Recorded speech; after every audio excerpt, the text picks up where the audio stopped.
Hey everyone! We're on to our fourth part of my Dominaria Set review, and today we are going over Red.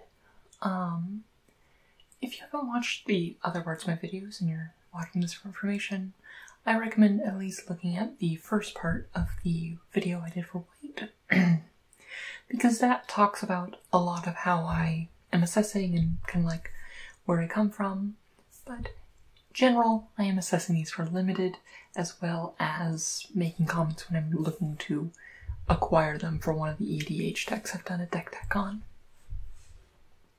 So, jumping right onto it, we have Bloodstone Goblin. It was a 2-mana 2/2, and whenever you cast a spell, if that spell was kicked, this Bloodstone Goblins get +1/+1 and gains menace until end of turn.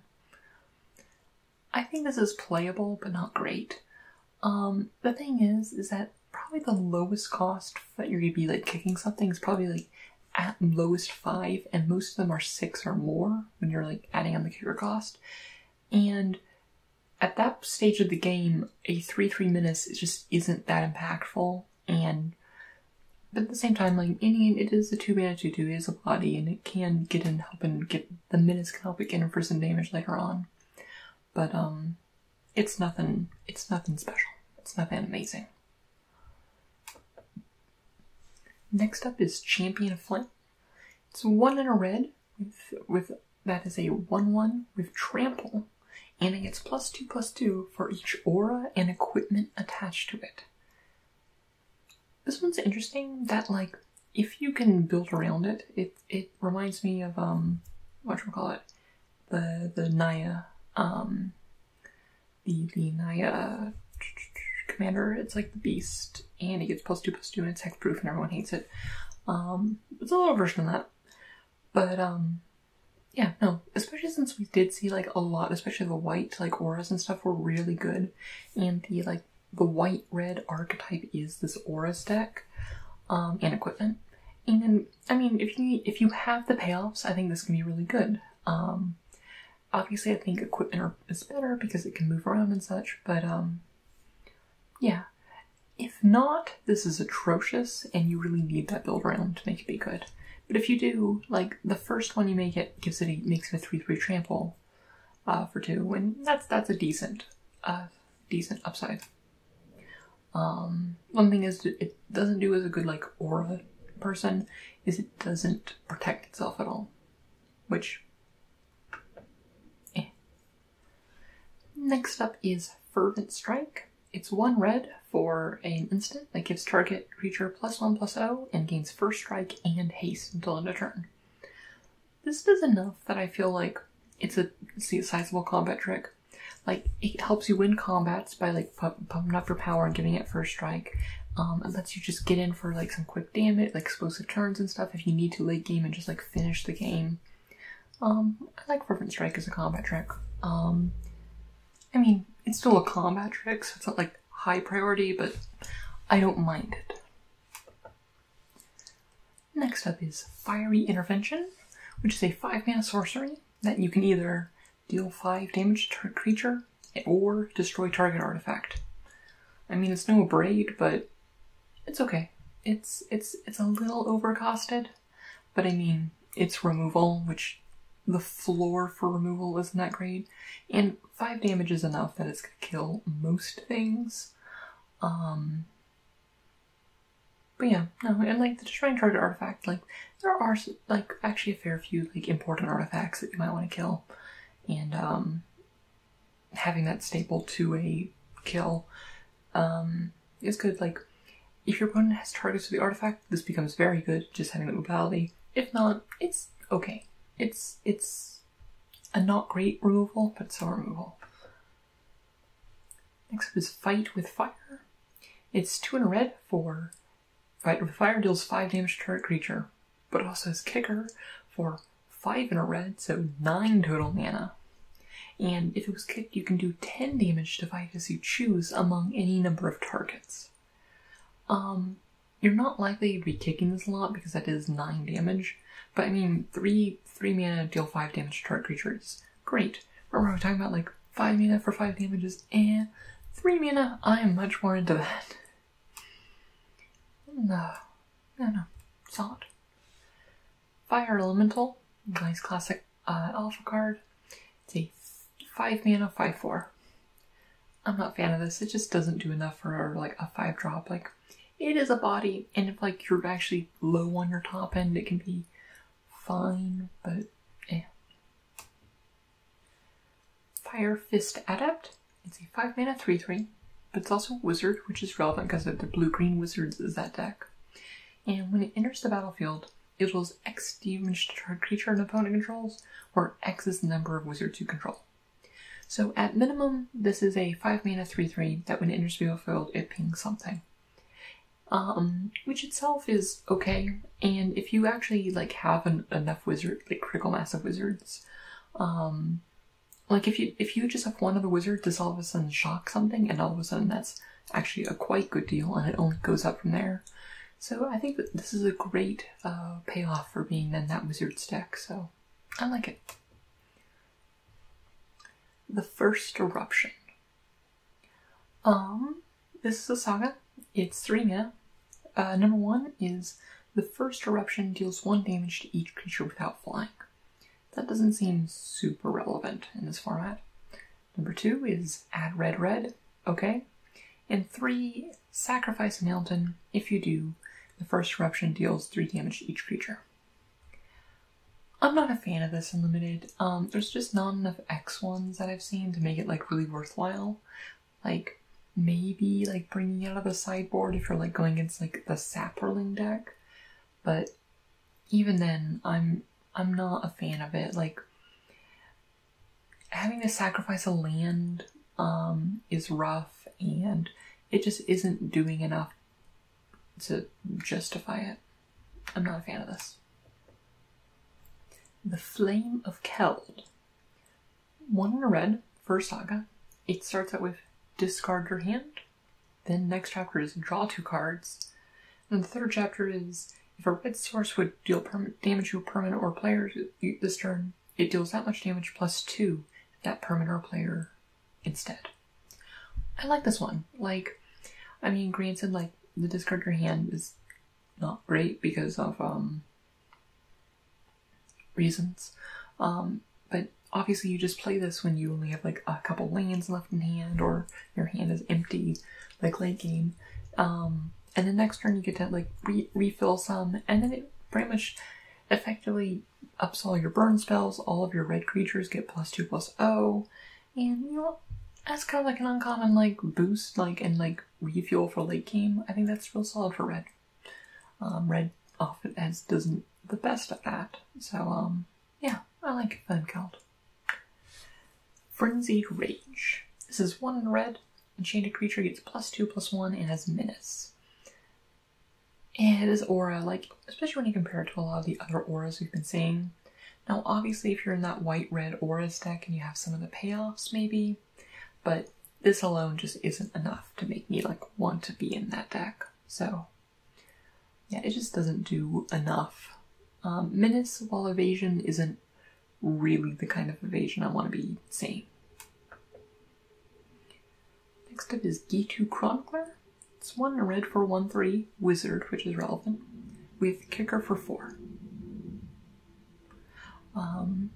When Gitu Chronicler enters battlefield, if it was kicked, you can return target instant or sorcery to your hand.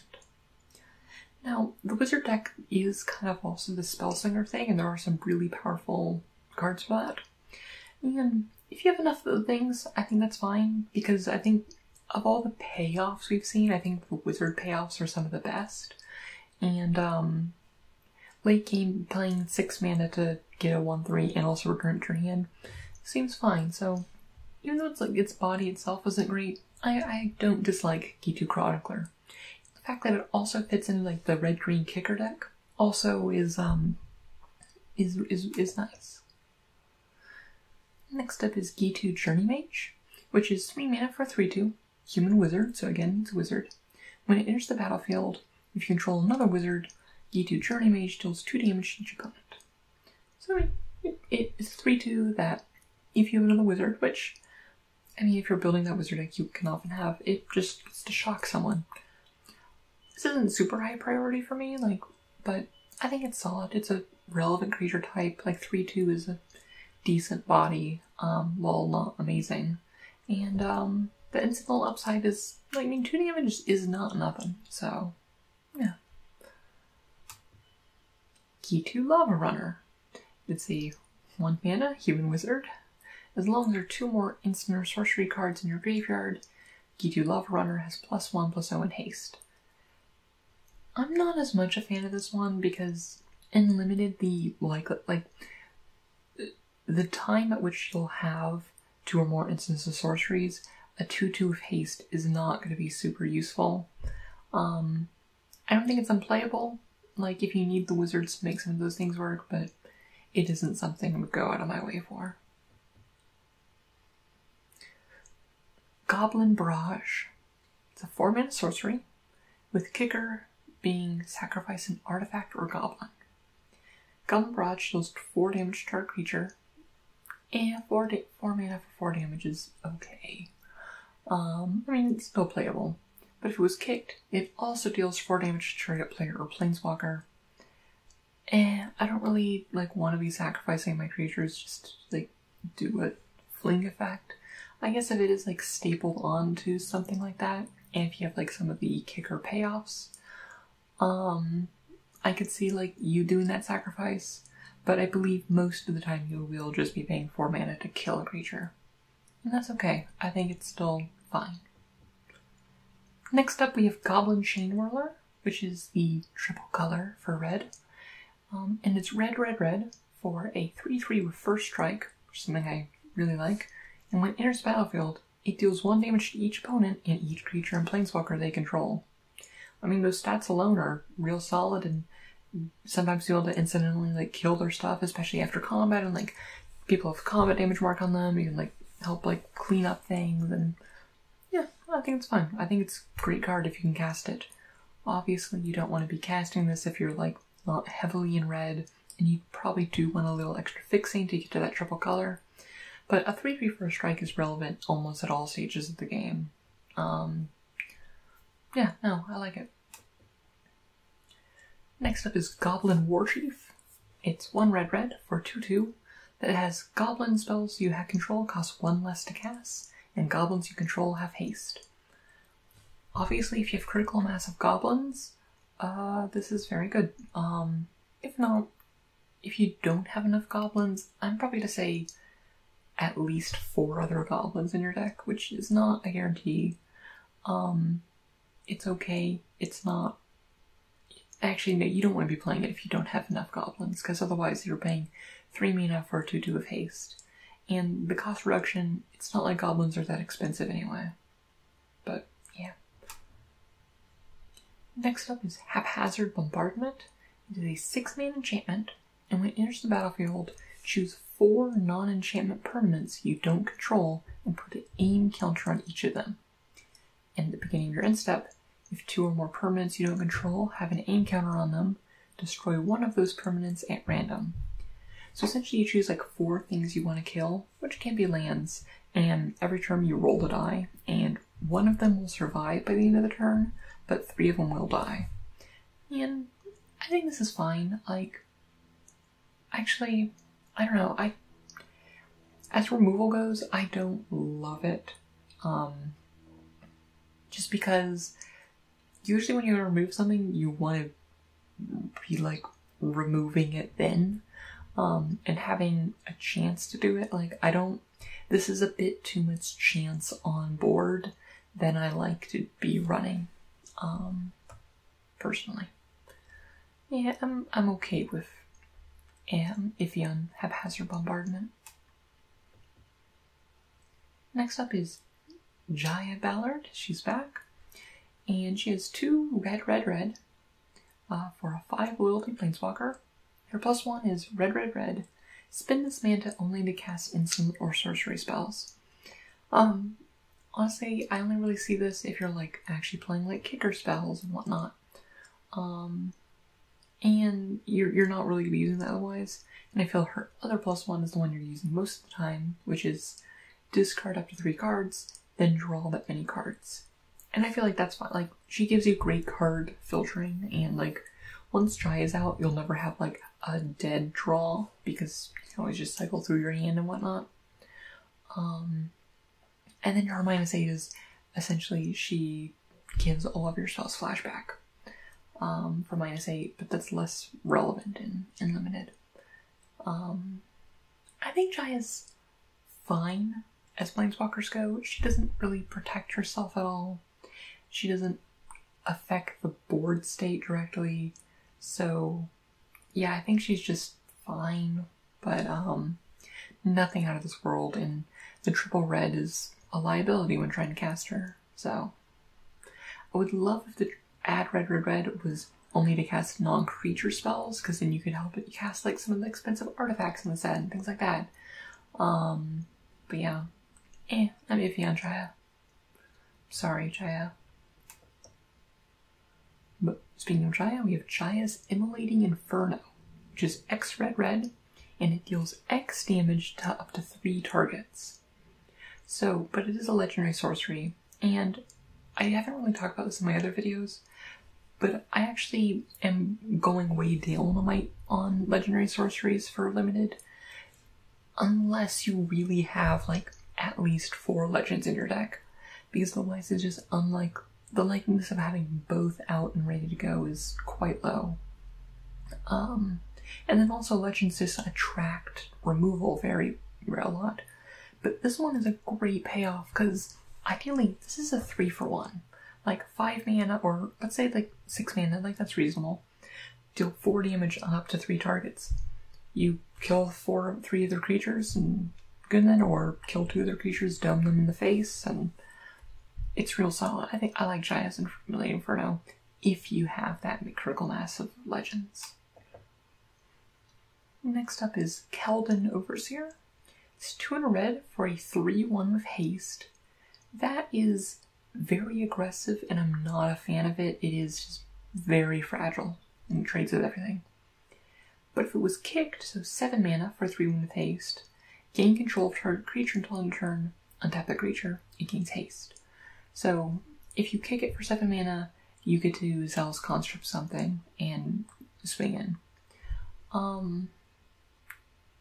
I actually don't know how to feel. Like, I am not an aggro player, and this is a very aggressive card, so I see this and I'm like, this seems really bad. But I feel it's all... I don't think it's a good card, but I feel it is a card that I will lose too many times, and I still don't think it is a good card in limited, because the likely is like making it to 7 mana. Like, if a game is stalling out to 7 mana and you're wanting to also play cards this aggressive, you're not in a good spot. If this is the kind of deck you've put together, and a Zealous Construct for 7 isn't gonna help you. So, not huge on Keldon Overseer. Next is Keldon Raider. It's a 4 mana 4/3. When it enters the battlefield, you may discard a card. If you do, draw a card. 4 mana 4/3 I think is solid, not amazing stats, but good stats, and getting that card selection, I think, makes it a fine card. Like, I'm happy with this as a 4-drop. I would not be unhappy playing this card. Yeah. Next up is Keldon War Color. It's 1 in a red for 2/2.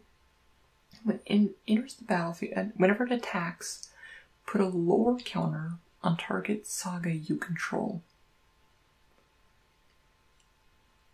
I don't think that's that good. I mean, it's a 2 mana 2/2, which it's playable, and even if you have the sagas, like, it can help accelerate them, but that's gonna happen anyway, and you don't really need this to enable it, so I'm not a fan. Also, I find it funny that, like, her quote is the Flame of Keld, and she's actually, wait, I'm sorry, I'm thinking the first eruption. I was like, but I was confusing them, because it's like, if she, like, well, that's one thing, like, with the first eruption, she's atrocious with, because she attacks, the second chapter is add red. Okay, you add red, and then you move to blocker's phase, and that mana's gone. Or you do the third one and you sacrifice a mountain and you get to kill your creature in the middle of the attack space. Yeah, I'm not a fan. Next up is Orcish Vandal. It's 1 red for a 1/1. You can tap it, sacrifice an artifact, and Orcish Vandal deals 2 damage to any target. I would be fine on this if it had a better body than a 1/1. As is, this isn't an artifact set,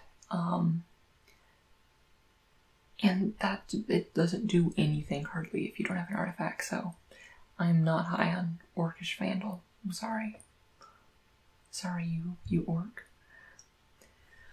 Next up is Radiant Lightning, which is 3 in red for an instant, which deals 3 damage to target player and 1 damage to each creature that player controls. I think this is a sideboard card. Like if you have if your opponent has like a lot of X1s or whatever, I think it's playable. If not, I don't think it's playable. I mean, it can help like clean up a board after a big attack and like do that, but 4 mana is a lot for what it's doing unless they have a specific weakness to that. So, not big on Radiating Lightning. Next up is Rampaging Cyclops.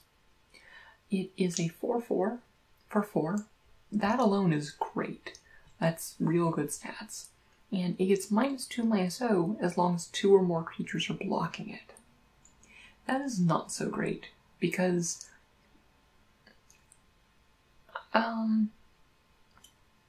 yeah, I'm not if they don't have enough blockers, this just can get out of hand. And not really get out of hand, the benefits of 4/4/4 is just its solid stats and it attacks well.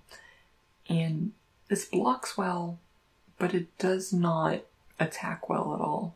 Which is kind of funny, it's like Rampaging, but it's worse on the attack than it is on the defense. So, I think it's playable, but it's not great. Run Amok. 1 in a green to give target attacking creature +3/+3 and trample until end of turn. Alongside this is a great trick. That is a huge size boost and giving it trample pushes through damage. I'm very much a fan of this card. 2 mana is like the upper limit that I'm willing to pay for my combat tricks, and I feel like I'm getting my 2 mana's worth out of this one. This is probably one I'm gonna put into Shu-Yun. Because it's all about those chain combat tricks, and this one's quite good. Next up is Seismic Shift. It's a 4 mana sorcery, destroy target land. Up to 2 creatures can't block this turn. I'm not a fan of this. Up to 2 creatures can get through things, but land destruction isn't something you're looking to do. And this isn't even a set that has potent lands you want to blow up like Ixalan Block did. So, not a fan of Seismic Shift. Sheevan Fire. It's a 1 red instant, which deals 2 damage to our creature. I'm good. That's good card. But it also has Kicker for 4. If it was kicked, it deals 4 damage instead. This is a very good card. I mean, when it needs to, it shocks a creature, and if the creature's a little bit bigger, you can pay more mana into it and double shock it. So, yeah, no, Sheevan Fire. That's good removal spell. Siege Gang Commander. It's a reprint. It's a 5 mana 2/2, but when it enters battlefield, you make 3 1/1 red goblins, and you can pay 1 in red and sacrifice a goblin to do 2 damage to any target. It's a reprint, and this is a good card. It, at the baseline, it makes 5/5 versus stats for 5, and that's good. And it has the ability to change some of that stats into direct damage to creatures and players and planeswalkers. So, Siege Gang Commander turns out is a good card. Skirk Prospector. It's 1 red for a 1/1 goblin that has sacrifice a goblin, add a red. Good in potentials in constructed, not in limited. You're not gonna play this. It doesn't do enough. Skisic. It's a 4 mana 5/3 with Kicker for 1 that has trample and haste. At the beginning of your end step, if it wasn't kicked, sacrifice it. So 5 mana for 5/3 haste trample in that 6th round is fine, and sometimes you just need the you can just push that through and use removal spell and stuff. I expect in limited, most of the time, this isn't burn, so most of the time you're going to be paying the 5 mana to get this body. I think it's fine. It is a little fragile, but it can push through a fair amount of damage if you are that, like, high aggro deck that you're trying to put together in limited. So, I think it's fine. And also, it's a cheap kicker cost that it can activate your kicker payoff, so. Squee, the Immortal. It's a legendary creature, which is relevant for, like, a bunch of things. It's 1 red for 2/1. Okay, that's not great, but you may cast it from your graveyard or from exile. So, essentially you always have access to it, which is really great if you have, like, legendary sorceries you want to be casting, because it's hard for your opponent to really get rid of Squee, and you always will have access to Squee as long as you draw it. And, yeah, no, Squee's, it isn't great on the attack, but because it just keeps coming back, he is quite solid because he can jump block for days. And yeah, no, he's nice. 2-headed giant. I just love, like, the fact that, like, 2-headed giant is, like, a game type, and, like, good job naming that card, Wizards. It's 2 red for 4/4. I'm in. Whenever it attacks, flip 2 coins. If they go for heads, it gains Stillball Strike. If both are tails, it gains Menace. So, half the time, 50% of the time, it gets a really, like, a relevant ability, and otherwise it's a 4/4/4, which is just great anyway. 2-headed giant, good card. Valduk, Keeper of the Flame. It's a 3-mana 3/2 legend. At the beginning of your combat on your turn, for each aura and equipment attached to Valduk, create a 1/3/1 relevant elemental creature token with trample and haste. Exile those tokens at the beginning of the next end step. Honestly, if you have the auras and equipments that this red-white deck wants, this is just a really good payoff. Like, that's adding in 3 damage every turn for that. And, yeah, and it's a legend which gives you that, and you know what? In this deck, which I think sounds really interesting, it's one of the first, like, Boros archetypes that's, like, really interested in me. Yeah, no, Valduk can be brutal if you have the payoffs for it, and it's a good, like, build around.